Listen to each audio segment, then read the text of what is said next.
Pues nada, para que se me oiga mejor. Buenas tardes y en primer lugar, pues nada, darle las gracias a Andrés Boix por haber tenido la amabilidad de organizar todo esto, de aceptar mi propuesta y, como no, a Joaquín por aceptar estar aquí de parring. Ahora te digo. Y bueno, efectivamente, como ya estaba comentando Andrés, pues yo considero que el tema que abordo, el tema de la legitimación procesal, y más en el contexto en que lo voy a plantear, es un tema que afecta a múltiples disciplinas jurídicas, a varias áreas de conocimiento, porque no solo el derecho procesal se ve afectado, que duda cabe que también el derecho administrativo, pero también está el derecho constitucional y la ciencia política en juego en todo esto, con lo cual es algo que a mí ciertamente me desborda en muchos de sus aspectos, y por eso me he establecido incluso yo el reto de decir, voy a exponer mis criterios desde mi punto de vista de mi especialidad, pero quiero que a partir de ahí, al final, pues el resto de personas que me acompañen entren en el debate y en el planteamiento de cuestiones más desde su óptica de especialistas en otras áreas. Y también otro aspecto que quería destacar en principio, pues es que yo creo que es una manera también de romper esa idea de que el derecho procesal es muy aburrido. Me lo dijo Andrés, y es verdad, él me lo dijo, pero yo ya tenía esa constancia. Eso del derecho procesal es prácticamente explicar trámites y formalidades, aspectos o qué tipo de documentos y cuántos documentos son los que se tienen que acompañar. Pues dar otra visión del derecho procesal y también del derecho procesal civil, que a veces no tiene esa idea, quizás por el derecho procesal penal, sí, por el juego político que también da y por todo el movimiento mediático que alrededor de un proceso penal se puede levantar y no pasa con otro tipo de procedimientos, pero que el derecho procesal puede dar también ideas, puede aportar también un poquito de reflexión desde otras perspectivas que no la puramente procedimentalista, que eso ya es algo que tenemos superado. Vale, efectivamente yo ya llevo un tiempo, y creo que ya he concluido ese periodo en que he estado trabajando en la legitimación procesal. Me la he planteado como concepto general para luego trasladar las conclusiones al ámbito del proceso civil, y afortunadamente he concluido con la publicación de un libro en el que analizo con detalle todo esto, pero precisamente ya estando finalizando mi trabajo sobre la legitimación civil, en el proceso civil, tuve conocimiento de que el Tribunal Supremo a lo largo de este año ha dictado unas cuantas resoluciones que afectan a la posibilidad de que los partidos políticos, por una parte, posteriormente ha trasladado esa postura de los partidos políticos a los grupos parlamentarios, de cerrarles la legitimación en el terreno del proceso contencioso administrativo, a los efectos de que lleven al ámbito de la justicia el debate sobre determinadas decisiones del gobierno, en este caso del gobierno central, lógicamente. A eso he unido también la cuestión de la que también tenía conocimiento, de que en cierto momento, digo en cierto momento porque ahora luego veremos que esto ya es una fase superada, los concejales, en el ámbito de las entidades locales, los concejales que no forman parte de ciertos órganos locales, esencialmente de la Junta de Gobierno, pues hasta hace escasos años veían cerradas las posibilidades de impugnar ciertas decisiones que se adoptaban en la Junta de Gobierno municipal o directamente decretos de alcaldía. Eso ya es algo que ya avanzo, que está superado. Pues todo eso lo he unido, y al tener conocimiento de esa posibilidad dije, pero vamos, si los criterios que, digamos, de teoría básica sobre la legitimación que yo manejo me permiten elaborar o formular algunas ideas al respecto. Son ideas que, como digo ya por escrito, no están cerradas, son ideas que yo expongo, que esbozo, y que vengo aquí con la idea de que entre todos podamos luego discutir. La conclusión a la que yo quiero llegar, lo digo así por razones de tiempo, luego me tengo que acelerar un poquito. La conclusión es que si ciertamente todo lo que voy a exponer es que la política, el debate político, el debate ideológico no puede ser objeto de discusión en sede judicial, no podemos formular pretensiones procesales sobre ideas de carácter político, pero eso no debe ser excluyente para que desde la política se puedan instar el control jurídico de determinados actos que adopten los órganos de poder. Yo, ¿cómo llego a esa conclusión que ya adelanto? Pues llego a la conclusión primero partiendo de la idea inicial, que no veo a veces suficientemente tratada de qué es la legitimación. Cuando los procesalistas nos detenemos a analizar el tema de la legitimación, básicamente el debate gira en torno a si su naturaleza es sustantiva, afecta al fondo del asunto, o su naturaleza es procesal, con lo cual permite un tratamiento procesal diferenciado. Aquello de que no se puede entrar en el fondo, sí se puede entrar en el fondo del asunto para determinar si una persona, un sujeto o un colectivo está legitimado o no, pues yo creo que eso a veces pierde de vista otros factores esenciales. Yo creo, y lo digo así ya directamente, aunque en la ponencia por escrito lo planteo en términos de duda, yo lo tengo al menos personalmente claro. Para mí el tema de la legitimación es una clara opción política. En cualquier régimen, en cualquier ordenamiento jurídico, el régimen de la legitimación en sus diversas manifestaciones, sea el proceso civil, el penal o el que sea, las bases, las reglas básicas que establece el legislador las toma a partir de consideraciones de naturaleza política. Hay algunas en que no reparamos en esa condición porque ya son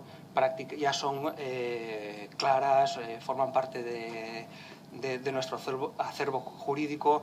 Lógicamente, pues desde el siglo XIX, en que predomina un determinado enfoque de ver la economía, de ver la relación de las sociedades, de ver el intercambio entre las personas, donde prima, por lo tanto, y se respeta la autonomía de la voluntad, pues es lógico que surgieran reglas o que la legitimación obedeciera reglas tan fáciles como solo está legitimado el titular del derecho subjetivo que se va a discutir en juicio.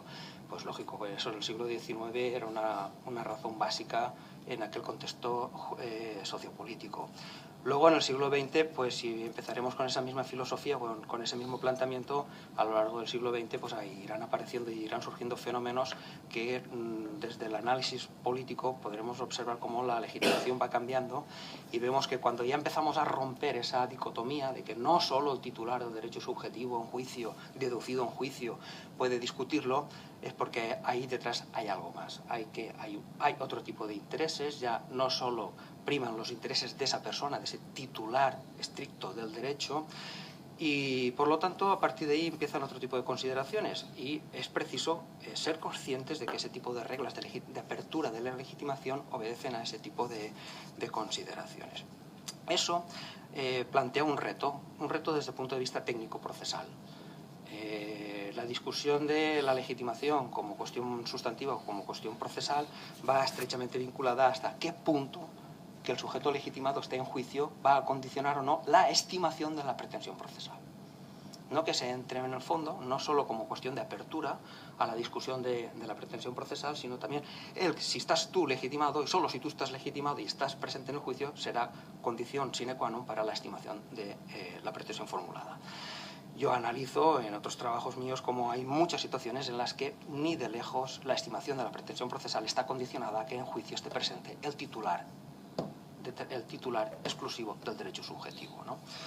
Pues a partir de ahí, digo, hay otro tipo de elementos, otro tipo de razones que informan todo este régimen de la legitimación, y todo esto debe estar visto así en cualquier tipo de procedimiento, cualquiera que sea la naturaleza de este procedimiento.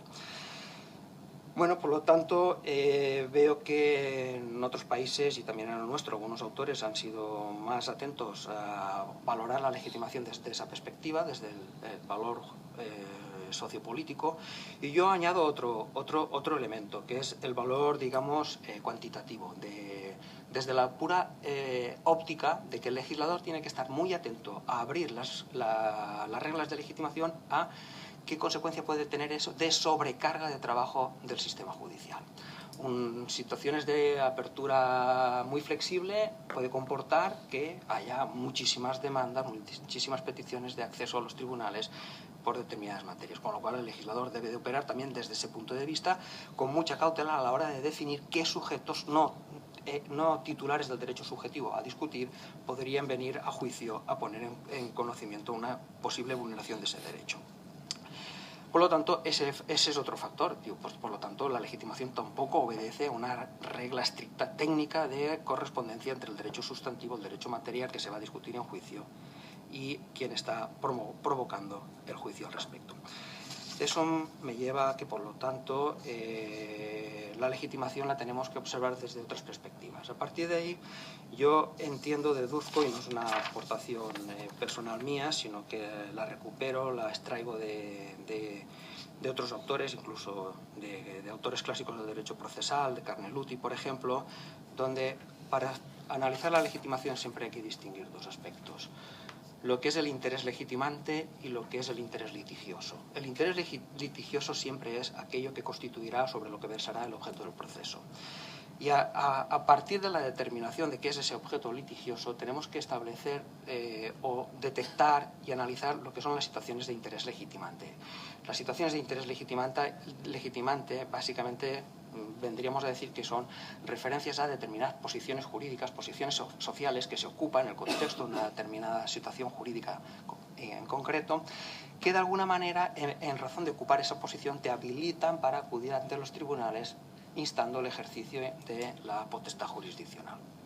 Entonces, yo creo, y esa es la razón principal por la que enlacé con todo esto, es decir, vamos a ver, si a los partidos políticos, a los concejales, a los grupos parlamentarios se les está privando de la legitimación activa para ejercer determinada o para instar el control de determinadas actuaciones administrativas, básicamente de disposiciones reglamentarias, de disposiciones generales y también de actos administrativos concretos, singulares, luego pondré ejemplos, es porque tendremos que analizar si los partidos políticos ocupan una de esas posibles situaciones legitimantes que les habiliten para instar ese control jurisdiccional. Vale, a partir de ahí, y por ir concretando el tema, voy a distinguir por una parte los partidos políticos y por otra los partidos políticos y grupos parlamentarios, y luego de manera diferente el tema de los concejales. ¿Vale? Porque al final la situación jurídica real en estos momentos es diferente, es bastante diferente. Y otra de las preguntas que a mí me surgen es por qué es esencialmente diferente el régimen de unos y otros si los consideramos desde el punto de vista a todos ellos como actores políticos, ¿vale? ¿Qué pasa con los partidos políticos, los grupos parlamentarios, etcétera? Esencialmente.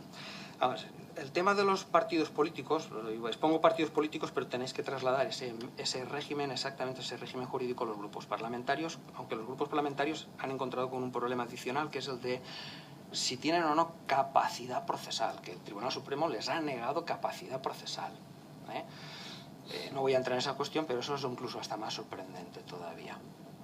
En el caso de los partidos políticos no es que carezcan absolutamente de legitimación, eso sería descabellado y absurdo. Lógicamente que tienen legitimación en el contexto de lo que son sus intereses directos y, permitirme, personales, como partidos políticos, es decir, en lo que afecte a su constitución, su creación, el régimen interno de funcionamiento. Lógicamente ahí van a tener el régimen de financiación de los partidos políticos y, como no, su participación en el ámbito de las elecciones. Ese es un ámbito perfecto para que los partidos políticos tengan legitimación a los efectos de interponer algún tipo de proceso. Por ejemplo, en estos mismos días en el diario La Ley se nos pone en conocimiento de que se ha estimado por el Tribunal Supremo, la Sala Tercera, la suspensión de la proyección de un vídeo titulado Una reforma por el empleo, que lanzó el Ministerio de Empleo y Seguridad Social hace un par de años, coincidiendo casi en la precampaña electoral en Andalucía, para que veamos cómo pasa de rápido el tiempo, en Andalucía y en Asturias, y se dijo que eso afectaba a la neutralidad de los procesos electorales. Lógicamente ahí el Tribunal Supremo no va a cuestionar la legitimación del partido político que impugna esa decisión del gobierno de hacer una determinada campaña institucional, cuando el partido político en cuestión entiende que va más allá de lo meramente institucional y entra también en el terreno de la propaganda electoral. No es el contexto es otro. El contexto es la posibilidad de si reconocemos o no, que ya intuís todos que el Tribunal Supremo ha dicho que no, que los partidos políticos no ejercen o no pueden ejercer una especie de control de legalidad de la actuación del gobierno de turno. ¿En qué situaciones se ha dado eso? Por ejemplo, os voy a relacionar, todos son casos de este año pasado, el 2014, bueno, algunos anteriores, pero las sentencias, los pronunciamientos del Supremo han ido apareciendo a lo largo de este año 2014. Hay, por supuesto, sentencias anteriores, pero a tenor de la relevancia de los asuntos y de que las decisiones han sido adoptadas mayoritariamente ya por el Pleno de la Sala Tercera, Tribunal Supremo, pues es significativo todo lo que ha pasado este año al respecto. Por ejemplo, se ha dictado sentencia fundamental, extensa, larga, con unos cuantos votos particulares a los que merece la pena prestar atención. En concreto son 5 votos. Era el Pleno. Respecto a favor había creo que 29 votos, 29 frente a 5. Quedaron claramente en minoría los magistrados que entendían que sí que había que reconocer legitimación. En este caso el Partido Socialista, que impugnó una orden ministerial que era para el desarrollo de lo que coloquialmente conocemos como la amnistía fiscal. El Partido Socialista quiso llevar al terreno de los tribunales la legalidad de la orden del Ministerio de Hacienda que desarrollaba un aspecto de la ley de materia que conocemos como amnistía fiscal. Se dijo que no estaban legitimados. Primero lo dijo la Audiencia Nacional, el Partido Socialista recurrió en casación y el Tribunal Supremo, en esa importante sentencia del 3 de marzo del 14, dijo que no estaba legitimado, y a partir de ahí se ha establecido una doctrina que ha ido reiterando. Posteriormente se ha denegado legitimación al grupo parlamentario UPyD para impugnar la legalidad en el nombramiento, por lo tanto ya no se trata de una disposición de carácter general, en el nombramiento del presidente y una vocal del Consejo de Seguridad Nuclear. Los dos partidos mayoritarios, uno acordó, el partido del gobierno propuso el nombre del presidente, y el otro partido de la oposición mayoritario propuso el nombre de una vocal en este caso. Se impugnó y el Tribunal Supremo, previamente, a pesar de decir que no tenía tampoco capacidad procesal, etcétera, pero dijo en todo caso, y aún obviando ese aspecto, tampoco tiene legitimación, por lo que ya se dijo en la sentencia relativa al Partido Socialista. Todo eso era para ir preparando el terreno para una decisión quizás más trascendente que tenía que adoptar la Sala Tercera del Tribunal Supremo, que era precisamente la impugnación otra vez por UPyD, nada más y nada menos que la designación y nombramiento del presidente del Tribunal Supremo. Yo lógicamente no conozco y de estas resoluciones no se conoce, no se desprende cuál es el argumentario jurídico que se expone, a qué aspectos concretos. Más o menos pueden algunos aspectos quedar claros, pero no se ve exactamente cuál era el defecto que el grupo parlamentario en cuestión alegaba como suficiente para cuestionar el nombramiento de este, nada más y nada más que creo que es el tercer cargo político del Estado, ¿no? Representa al tercer poder del Estado. Y también este año se han ido resolviendo recursos anteriores de Izquierda Unida que impugnaban los decretos por los que se establecían los estudios de religión, los contenidos de la religión entre las enseñanzas de educación primaria y secundaria. Ten en cuenta, estoy hablando de recursos presentados en el año 2007, por lo tanto no tiene nada que ver con la ley Wert, con la ley de mejora de la educación, sino que vienen de antes. Y también a Izquierda Unida se le ha denegado últimamente legitimación para impugnar los permisos concedidos para las prospecciones petrolíferas en las costas de las Islas Canarias. Por lo tanto, como veis, son todos temas actuales, son todos temas importantes, con una relevante e innegable repercusión política, ¿no?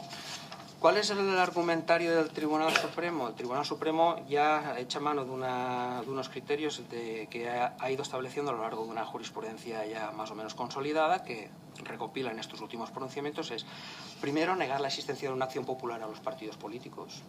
Segundo, que los partidos políticos no son guardianes abstractos de la legalidad, no pueden presentarse. Curiosamente, el Partido Socialista lo afirma en su recurso, eso sí que trasciende a los fundamentos jurídicos de estas sentencias, que el Partido Socialista dice que yo no estoy actuando en defensa de la legalidad. A veces yo también me pregunto, porque también pasa en otros contextos, cómo la manera en que se redacta una demanda o un recurso contencioso administrativo, en este caso, puede condicionar el análisis de la legitimación a efectos de su reconocimiento o no. Y básicamente, a partir de ahí, el Tribunal Supremo lo que establece es que los partidos políticos tienen que tener un interés legítimo en aquello que impugnan, ¿no? Vale. A partir de ahí, yo que deduzco que hay dos tipos de razones principales. a los efectos de excluir la legitimación de los partidos políticos y por extensión de los grupos parlamentarios. Primero, lo que yo digo una razón teleológica, es decir, lo que está claramente dejando ver el Tribunal Supremo, y también lo dijo antes la Audiencia Nacional cuando le denegó la legitimación al Partido Socialista, es que no pueden intentar convertir los tribunales en otro foro político más, una extensión de la discusión política. Claro, lo sorprendente, y digo sorprendente, y en esto coincido con uno de los votos particulares, es el tipo, cómo se argumenta por parte de la Audiencia Nacional y del Tribunal Supremo ese tipo de planteamiento que de entrada todos vemos como coherente y razonable. No, efectivamente, el debate político no se tiene que llevar al seno de los tribunales. La Audiencia Nacional, y esto lo recoge luego el Tribunal Supremo, dice que las partes no pueden ir a los tribunales a defender posiciones ideológicas frente a una actuación legal o ilegal de los poderes públicos, no siendo la jurisdicción contencioso-administrativa la vía adecuada para impugnar la actividad administrativa contraria a los planteamientos políticos de los partidos. Ahí es donde a mí me surge la duda de decir que cómo se ha planteado el recurso para que la Audiencia Nacional y el Tribunal Supremo diga que aquí nos pueden venir a defender posiciones ideológicas. ¿De acuerdo? En el voto, y yo lo que me pregunto es, ¿pero qué acaso el objeto del proceso es la discusión ideológica? ¿Cómo se ha definido, y ahí sí ya sería esa parte más técnica y aburrida del derecho procesal, cómo se ha definido en la demanda la pretensión procesal, el objeto de lo que se impugna? Eso es importantísimo, claro. El voto particular lo pone de manifiesto, es un monumental equívoco pensar que las pretensiones jurisdiccionales que se formulan por los partidos políticos se harán desde el plano político y no el jurídico. Y efectivamente, ahí está el quid de la cuestión, ¿no? Sigue, que una pretensión política se defienda desde la perspectiva estrictamente jurídica y merezca y requiera la necesidad de respuesta jurídica. Perdón, lo releo. Una pretensión política se defienda desde la perspectiva estrictamente jurídica y merezca y requiera la necesaria respuesta jurídica. Efectivamente. Es lo que yo, desde mi óptica, digo, bueno, la política no puede ser el objeto del proceso, pero desde la política sí se puede instar el ejercicio o la tutela de determinados objetos procesales. Y ahí es donde yo me planteo, ¿existe acaso una situación jurídica legitimante? Porque dado que la política no es el interés litigioso, en ningún caso tiene que ser el ideario político o la discusión netamente política. Si dejamos al margen el interés litigioso, analicemos el interés legitimante, al que yo antes aludía. ¿Y existe acaso una situación de interés legitimante para los partidos políticos el que les permita instar desde un plano estrictamente jurídico el control de una decisión gubernamental? Claro, ahí entran ya las razones normativas, lo que yo digo como razones normativas que utiliza el Tribunal Supremo. El Tribunal Supremo básicamente atiende lo que dispone el artículo 19.1 de la Ley de la Jurisdicción Contencioso-Administrativa, tanto en la letra A como en la letra B de ese artículo 19.1 de la Ley de la Jurisdicción, dice que están legitimados en el plano individual o en el plano colectivo aquellos que tengan un interés legítimo. El Tribunal Supremo, por lo tanto, echa mano de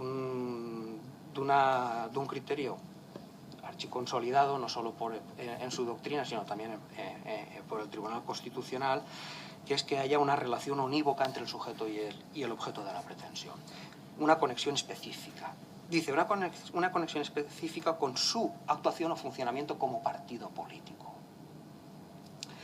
Bueno, desde esa perspectiva, efectivamente, cerramos mucho el ámbito de actuación de los partidos políticos en el terreno procesal. Si solo pueden instar en juicio aquello que les afecte a su actuación o funcionamiento. Yo me niego a verlo así.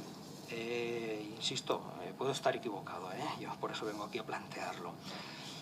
Pero en ese pronunciamiento hay dos votos particulares que intentan salir al paso de ese planteamiento. Un voto particular dice, cuidado, sí que puede haber un claro vínculo entre lo que plantea el partido político X y la decisión, en cuanto que eso puede incidir en su actividad social pública y mediática.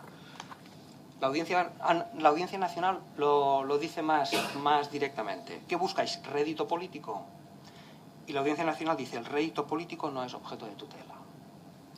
Obtener un rédito político no puede ser situación suficiente de legitimación, de interés legitimante. ¿De acuerdo? Con lo cual, ese planteamiento queda descartado. Otro voto particular lo que dice, vamos a ver, los partidos políticos son un tipo específico de asociación y defienden y pelean y tratan de proteger intereses de carácter colectivo. Por lo tanto, tenemos que hacer un régimen extensible al propio de otras asociaciones que defienden ese tipo de intereses colectivos. En el Tribunal Supremo ahí no da, en el cuerpo de las sentencias, ahí no da una respuesta directa a ese planteamiento, no lo tiene en cuenta, eso está solo en el voto particular, pero es a partir de ahí donde yo me planteo, vamos a ver, a mí me interesa ese enfoque, yo creo que ese enfoque hay que explotarlo, mejor dicho. ¿Qué tipo de intereses están en juego cuando se plantean ese tipo de relación, de pretensiones procesales que yo he enumerado antes? Se impugna un nombramiento de un alto cargo, se impugna una disposición general. Lógicamente no están el interés litigioso no viene identificado por lo que son intereses individuales o particulares, sino que en todo caso viene identificado por lo que yo, saltándome un poco lo que son los esquemas tradicionales en la calificación de este tipo, denomino intereses comunes. Y dentro de los intereses comunes yo englobo los colectivos, los difusos, y no solo eso, sino los plurindividuales. Ahí hay una variedad de tipologías al uso. Yo me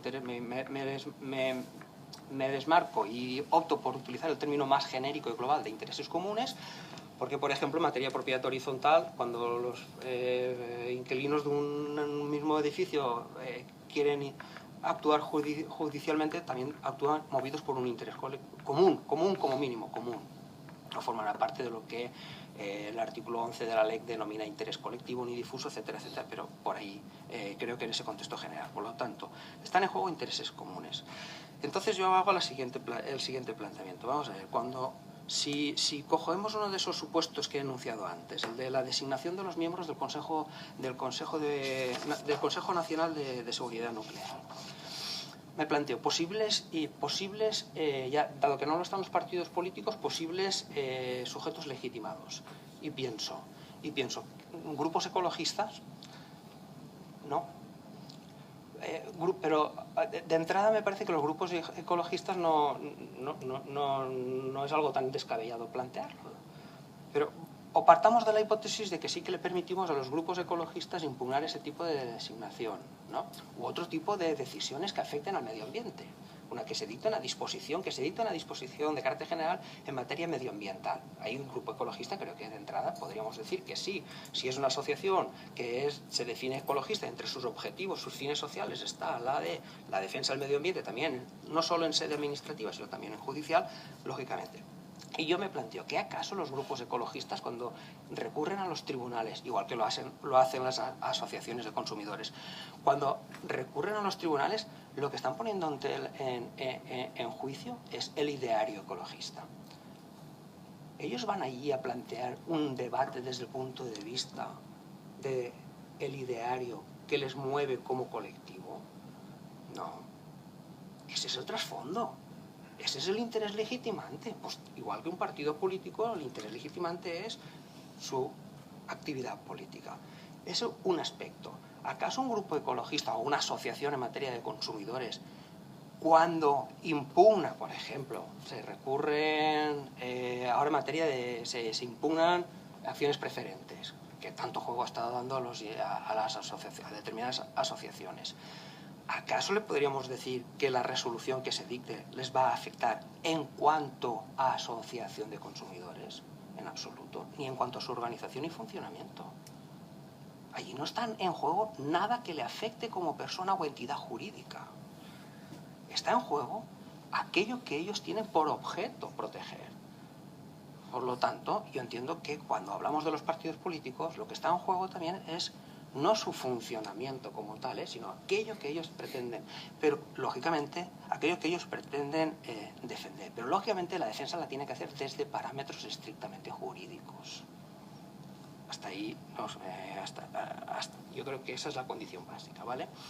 Y para ir concluyendo, paso a los concejales.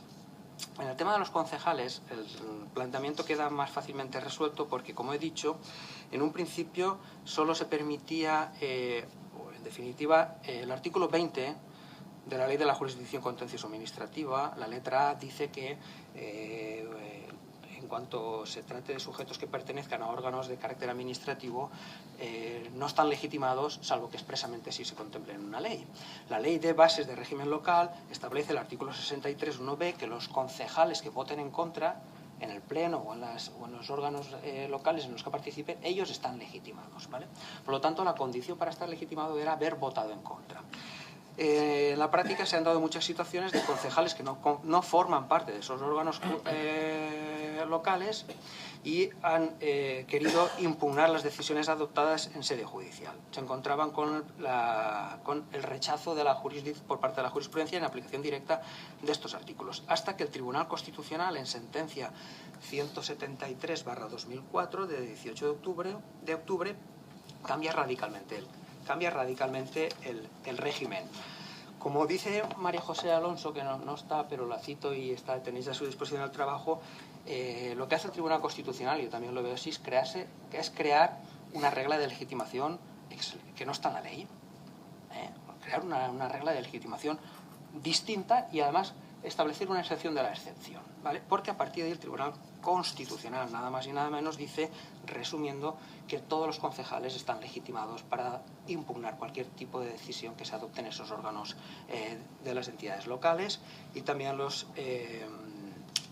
decretos de alcaldía.